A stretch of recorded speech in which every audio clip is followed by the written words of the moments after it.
Welcome back to our channel student. तो आज हम लोग करने वाले हैं क्लास 10 सामाजिक विज्ञान का सेट 5। ठीक है।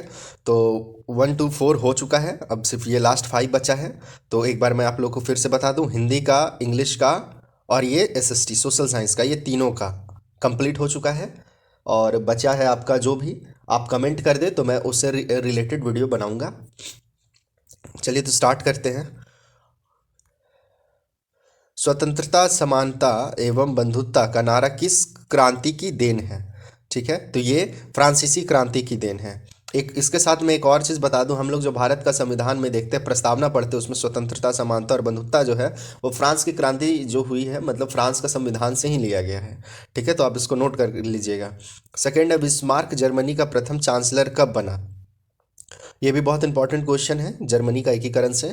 तो जर्मनी का प्रथम चांसलर बना है 1871 में। ठीक है, 1871 ईस्वी में। उसके बाद है मनुष्य स्वतंत्रता मनुष्य स्वतंत्र पैदा हुआ है किंतु वह सर्वत्र बंधनों में जकड़ा हुआ है। यह कथन किस दार्शनिक का है? तो ये कथन जो है आपका रूसो का है। ठीक है। क्वेश्चन नंबर 4, किसके कल्पना दर्शन यूटोपिया में एक आदर्श समाज की कल्पना की गई है? तो ये आपका फ्रेडरिक सारियू के ये कल्पना दर्शन से किया गया है। ठीक है। यंग इटली की स्थापना किसने की? तो यंग इटली की स्थापना मेत्सनी ने की। ठीक है, मेत्सनी बहुत, ये भी बहुत बड़े क्रांतिकारी थे। आगे देखते हैं। थोड़ा सा आवाज़ मेरा ख़राब जैसा लग रहा होगा क्योंकि थोड़ा गला ख़राब हो गया है, मौसम बहुत ज़्यादा ठंड है। आप लोग भी ठंड में थोड़ा बचें, कोशिश करें जितना हो सके, जैकेट, स्वेटर ये सब पहन करके ही निकलें बस। 6 है, असहयोग आंदोलन की समाप्ति किस घटना से हुई? तो असहयोग आंदोलन आपको मैंने पिछले में भी बताया था कि 1922 में क्या हुआ था, चौरा चौरी घटना हुआ था। पुलिस स्टेशन को लोगों ने जला दिया था, उसमें पूरा ये अंग्रेज लोग थे। तो उसी बाद गांधी जी ने असहयोग आंदोलन को वापस ले लिया था। तो असहयोग आंदोलन की समाप्ति, ये ग नंबर चूज कीजिएगा, चौरा हिंसात्मक घटना के बाद हुई। क्वेश्चन नंबर 7 है कि भारत छोड़ो आंदोलन की शुरुआत कब हुई? तो भारत छोड़ो आंदोलन, ये बहुत इंपॉर्टेंट है, ये भी याद रखिए। 1942 1942 में गांधी जी ने नारा दिया, भारत छोड़ो आंदोलन स्टार्ट किया था। उसके बाद गदर पार्टी की स्थापना किसने की? तो गदर पार्टी, देखिए अब ऐसा नहीं समझना है, गदर पिक्चर जो है, ये गदर पार्टी है ना, आपके ये लाला लाजपत राय ये स्टार्ट किए थे। गदर पार्टी मतलब गरम दल के लोग। आपको पता होगा उस समय स्वतंत्रता दिलाने के लिए भारत को दो भाग में बटा हुआ था। एक गदर पार्टी था, एक शांति वाला पार्टी था। तो शांति वाला पार्टी के अंदर मोतीलाल नेहरू, गांधी जी, ये सब आते थे, लेकिन लाला लाजपत राय जो थे वो गदर पार्टी के थे, मतलब गरम दल के थे। इसी में क्या बोलेंगे, इसी से प्रभावित होकर के आपका भगत सिंह जो है वो भी गदर पार्टी में ही गए थे। और नाइन्थ क्वेश्चन देखते हैं हम लोग। स्वदेशी आंदोलन की प्रेरणा से भारत माता की छवि को किसने चित्रित किया? तो देखिए ये हो जाएगा आपका रविंद्रनाथ टैगोर। ठीक है, रविंद्रनाथ टैगोर। आगे देखिए 10 नंबर, खुदाई खिदमतगार की स्थापना किसने की? खुदाई खिदमतगार की स्थापना अब्दुल गफ़ार खान ने की है। ठीक है, 10 का ग नंबर चूज कर लीजिएगा। अब है, इनमें से कौन सा नवीकरणीय संसाधन नहीं है? नवीकरणीय संसाधन नहीं है वो बताना है। ठीक है, ऑप्शन देखिए, जल, पवन, सौर ऊर्जा, कोयला। तो यहाँ पे आप हमको कमेंट कीजिए इस क्वेश्चन का आंसर, अगर जिन्हें भी पता है फटाक से कमेंट कीजिए। हालांकि मैं बता ही देता हूँ, ये आपका जो है कोयला जो है नवीकरणीय संसाधन है। ठीक है, फिर भी आप लोग कमेंट करेंगे, कमेंट करते तो अच्छा लगता है थोड़ा देखने में भी कि हाँ लोग काफ़ी ध्यान से पढ़ रहे हैं, देख रहे हैं। क्वेश्चन नंबर 12 है, कितने किलोमीटर के बाद किसी देश का महासागरीय संसाधन पर अधिकार नहीं है? तो हाँ ये इम्पॉर्टेंट है आपका, महासागर जो है, तो सब देश का अपना अपना एक सीमा है। तो कुछ सीमा तक, जैसे सपोज दैट यहाँ पे भारत ही है अगर, तो इसके बगल में जो भी इधर हिंद महासागर है, प्रशांत हिंद महासागर, बंगाल की खाड़ी, अरब सागर, ये तीनों है, तो उसका एक रेंज है। ठीक है, उसका जो रेंज कितना है वो बताना है। तो देखिए आपका 200 किलोमीटर, मतलब 200 किलोमीटर तक देश का पावर है, वहाँ तक रेंज है, उसके बाद नहीं। ठीक है, एक मिनट, कितने किलोमीटर के बाद किसी देश का महासागरीय संसाधन पर अधिकार नहीं है? तो वही 200 किलोमीटर के बाद नहीं है। आते हैं अब 13 नंबर में। भारत के कुल क्षेत्रफल में कितने प्रतिशत क्षेत्र पर पठारी भाग है? तो आपका ये हो जाएगा 27%। ठीक है, 27% हो जाएगा। 14 है, मृदा अपरदन का कौन सा कारण नहीं है? मृदा अपरदन, तो देखिए जल के कारण तो मृदा अपरदन होता है, बारिश अगर तेज होता है या बाढ़ आता है तो मृदा अपरदन होता है। वायु के कारण भी होता है, तेज हवाएं चलती तो हिम के कारण भी होता है, जब बर्फ गिरती है तो ऊपर का जो है क्रस्ट आपका मृदा जो है उसका अपरदन होता है। लेकिन वन वन आपका मृदा अपरदन का कारण नहीं है, ये मृदा अपरदन को रोकता है। ठीक है, क्योंकि पेड़ पौधे के जो जड़ होते हैं वो क्या करता है, या जो मिट्टी है वो सबको पकड़ करके रखता है। ठीक है, तो मृदा अपरदन को ही रोकता है, तो ये आपका कारण नहीं होगा। 14 का घ नंबर चूज कर लीजिए। 15 देखते हैं। भारत में उपलब्ध स्तनधारियों में से कितने प्रतिशत को लुप्त होने का खतरा है? कितना प्रतिशत को लुप्त होने का खतरा है? तो आपका देखिए 20%। ठीक है, 15 का ख नंबर चूज कर लीजिए, 20% को लुप्त होने का खतरा है। 16 है, सदाबहार वृक्ष चीड़ एक औषधीय वनस्पति है, यह किस राज्य में पाया जाता है? तो आपका ये है हिमाचल प्रदेश में पाया जाता है। ठीक है, आगे देखते हैं। पेड़ एक विशेष असीमित दयालु और उदारपूर्ण जीवधारी है जो अपने सतत पोषण के लिए कोई मांग नहीं करता है और दानशीलता दानशीलता पूर्वक अपने जीवन की क्रियाओं को भेंट करता है। यह सभी की रक्षा करता है और स्वयं पर कुल्हाड़ी चलाने वाले विनाशक को भी छाया प्रदान करता है। यह कथन किसका है? ठीक है, तो ये जो कथन है आपको पता होना चाहिए, गौतम बुद्ध ने कहा है। ठीक है, कि पेड़ बहुत ही दयालु चीज़ है। एक तो वो मतलब बहुत उदार है, छाया देता है, अगर उसको कोई काटता है तो उसको भी छाया देता है जब तक पेड़ कट नहीं जाता है। ठीक है, उसके बाद 18 नंबर है, विश्व में कुल आयतन का लगभग कितना प्रतिशत भाग महासागरों में पाया जाता है? ठीक है, कितना प्रतिशत भाग? अब ऐसा आप लोग तो सोच रहे होंगे कि क्या था वो, 71% आपका था वाटर एंड 29% लैंड। ठीक है, तो ये आप सोच रहे होंगे कि 71% है जो कि हो जाएगा, लेकिन नहीं, ऐसा नहीं है। ध्यान देंगे क्वेश्चन पे, कुल आयतन का लगभग कितना प्रतिशत भाग महासागरों में पाया जाता है? ठीक है, क्वेश्चन को ध्यान से देखिएगा, अचानक तुरंत नहीं कर देना। अगर रहता कि पृथ्वी पर कितना प्रतिशत जल है तो 71% आपका सही होता, लेकिन कुल आयतन का कितना प्रतिशत भाग महासागर में जो बोल रहा है पाया जाता है, तो वो आपका 96.5 96.5% हो जाएगा। 18 का ग नंबर चूज कर लीजिए। 19 देखिए, बहुउद्देशीय परियोजनाओं का कौन सा लाभ है? तो देखिए बहुउद्देशीय परियोजना क्या है, जो आपका डैम बनता है तो उसका फ़ायदा देखिए, तो बाढ़ पे नियंत्रित करता है, उससे फिर बिजली भी बनता है, जल विद्युत और सिंचाई का भी सुविधा मिल पाता है। तो आपका घ नंबर हो जाएगा उपरोक्त सभी। फिर पश्चिमी राजस्थान में वर्षा जल संग्रहण की रीति किस कारण से कम हो रही है? ये देखिए पिछला मॉडल सेट में क्वेश्चन पूछा गया है। तो ये आपका इंदिरा गांधी नहर से बारहमासी जल सुविधा से। ठीक है, तो 20 का ख नंबर आंसर हो जाएगा। 21 देखिए, किसी देश की राष्ट्रीय आय को उसकी कुल जनसंख्या से भाग देने पर निम्नलिखित में से क्या प्राप्त होगा? ये ध्यान दीजिए, बहुत इंपॉर्टेंट क्वेश्चन है, क्योंकि अब तक ये हर सेट में देखा गया है कि ये क्वेश्चन को रिपीट किया गया है, लेकिन घुमा घुमा करके। ठीक है, अब क्या बोल रहा है कि कुल आय को कुल जनसंख्या से भाग देंगे तो क्या आएगा? तो प्रति व्यक्ति आय आएगा। 21 का क नंबर हो जाएगा। एक अमीर परिवार की लड़की के लिए विकासात्मक लक्ष्य क्या हो सकता है? कोई लड़की है जो अमीर है, तो उसका लक्ष्य क्या होगा? वो अपने आप को विकास, मतलब कब उसका विकास होगा, मतलब वो कब समझेगी कि हम डेवलप कर गए, हम विकास कर गए। ठीक है, तो देखिए ऑप्शन है, अधिक दिनों तक काम मिले, तो अमीर है तो उसको तो काम करने की ज़रूरत ही नहीं है।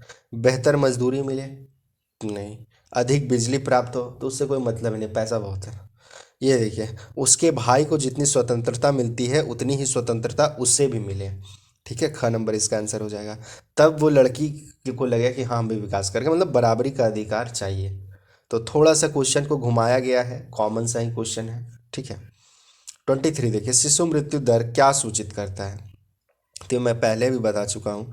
देखिए शिशु मृत्यु दर ऑप्शन थोड़ा देख लेते हैं। 7 वर्ष या उससे अधिक नहीं, किसी वर्ष में पैदा कुल हुए 1,000 जीवित बच्चों में से 1 वर्ष की आयु से पहले मर जाने वाले बच्चों का अनुपात, उसी को शिशु मृत्यु दर कहते हैं। ठीक है, तो 23 का ख नंबर चूज कर लीजिएगा, ये भी आपका रिपीटेशन है क्वेश्चन का। फिर 424 देखिए, निम्नलिखित में से ऊर्जा के मुख्य स्रोत कौन कौन से हैं? ऊर्जा के मुख्य स्रोत, तो देखिए कोयला है, पेट्रोलियम है, विद्युत है, इसीलिए घ हो जाएगा, सब सही है। आगे देखते हैं, निम्नलिखित में से कौन सी आर्थिक गतिविधियां तृतीयक क्षेत्रक में नहीं आती है? तृतीयक क्षेत्रक में नहीं आती है, तो देखिए मधुमक्खी पालन प्राथमिक क्षेत्र का ही हो जाएगा, खेती बाड़ी है। तृतीयक क्षेत्र में देखिए बैंकिंग है, अध्यापन है, मतलब टीचिंग है, किसी कॉल सेंटर में काम करना, ये सब सेवा क्षेत्र है। ठीक है, तो ख आंसर आपका हो जाएगा, ये तृतीयक क्षेत्र में नहीं आता है। 26 नंबर क्वेश्चन देखिए, मनरेगा का विस्तारित रूप चुने। मनरेगा जो है आपका, उसका फुल फॉर्म बताना है, विस्तारित रूप बताना है। देखिए ख नंबर हो जाएगा, महात्मा गांधी राष्ट्रीय ग्रामीण रोजगार गारंटी अधिनियम। ठीक है, वो नरेगा जो पहले था ना, नरेगा, उसी को चेंज करके बन गया है मनरेगा, बस महात्मा गांधी का नाम आ गया है। 27 में देखिए, किसी वर्ष में उत्पादित डैश के कुल मूल्य को सकल घरेलू उत्पाद कहा जाता है। ठीक है, ये भी क्वेश्चन पहले भी पूछ चुका है। देखिए आंसर हो जाएगा सभी अंतिम वस्तुओं और सेवाओं।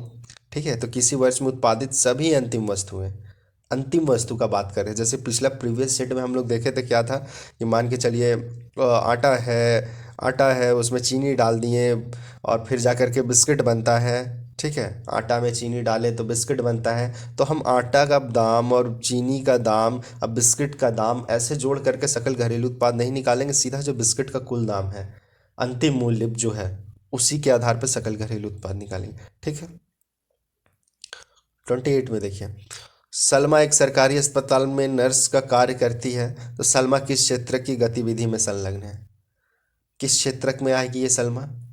तो सरकारी कर रही है, सरकारी नौकरी है, तो जाहिर सी बात है सरकारी नौकरी है तो संगठित क्षेत्र हो जाएगा आपका। ठीक है, तो आप इसका घ नंबर चूज कर लीजिएगा, संगठित क्षेत्र।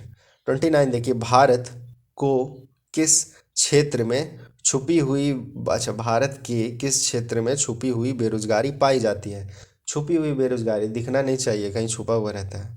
ठीक है, तो देखिए आपको पहले भी बता चुके हैं, कृषि क्षेत्र है भारत का ऐसा जहाँ पे आपको छुपी हुई बेरोजगारी मिलेगी। कैसे? तो पिछले बार में भी हम एग्जाम्पल दे करके समझाए थे कि मान के चलिए एक फील्ड है, खेत है, खेत में 2 लोग काम कर रहे हैं, इसमें 2 लोग और एक्स्ट्रा चला गया, और जो जो है मेरा प्रोडक्शन है, मतलब उत्पादन है, अगर वो बढ़ नहीं रहा है, कोई फ़ायदा नहीं है, 2 लोग में ही काम उतना हो ही जा रहा है, 2 लोग एक्स्ट्रा आ गया, तो बस यही प्रच्छन्न बेरोजगारी बोले चाहे छुपी हुई बेरोजगारी। तो आपका आंसर 29 का क्या हो जाएगा? ख नंबर, कृषि क्षेत्र में छुपी हुई बेरोजगारी है। अब आते 30 नंबर क्वेश्चन में,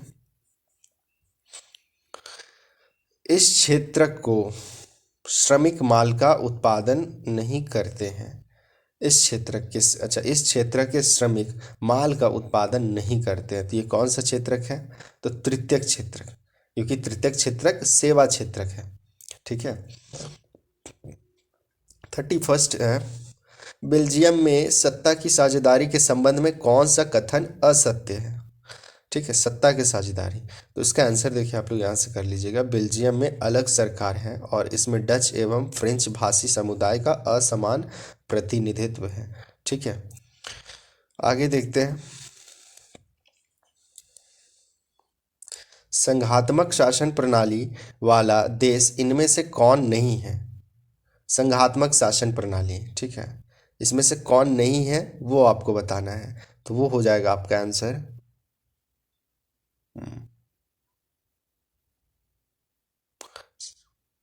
श्रीलंका। ठीक है, श्रीलंका में संघ का सरकार नहीं है। और नेक्स्ट क्वेश्चन है कि निम्न में से किस देश में एकात्मक शासन व्यवस्था है? तो ये आपका हो जाएगा श्रीलंका।